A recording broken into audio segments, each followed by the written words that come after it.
Kembali di Kompas Bisnis, Saudara. Ketua Dewan Ekonomi Nasional Luhut Binsar Panjaitan bertemu dengan Morgan Stanley Capital International membahas komitmen Indonesia untuk mereformasi pasar modal. Dalam sambutannya di acara peluncuran website resmi Dewan Ekonomi Nasional Jumat pagi, Luhut menceritakan pertemuannya dengan MSCI. Dalam pertemuan yang berlangsung hampir 2 jam itu, Luhut menyampaikan komitmen Indonesia mereformasi pasar modal. Morgan Stanley Capital International pun bercerita kepada Luhut bahwa praktik nakal dalam investasi saham tidak hanya terjadi di pasar modal Indonesia.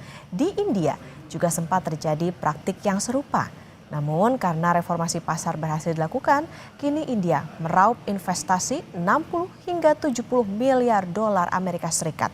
Luhut pun menjelaskan sarannya kepada Presiden Prabowo Subianto agar mereformasi pasar modal Indonesia turut mempertimbangkan pergantian sumber daya manusia yang lebih mudah dan tidak mudah disogok.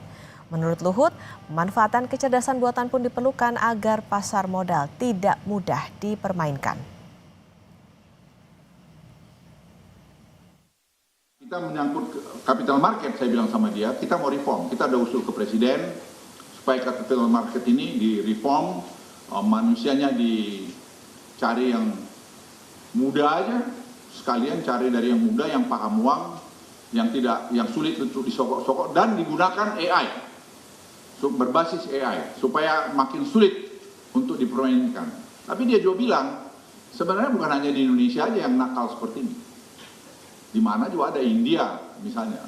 Tapi India melakukan reform. Sehingga apa yang masuk investasi ke India, kita lihat di sini, itu sampai 60-70 miliar dolar. Nah pertanyaannya, kalau India bisa, masa kita tidak bisa? Apa sih bedanya India dan kita? Apa bedanya? Banyak orang pintar-pintar di Republik ini kok.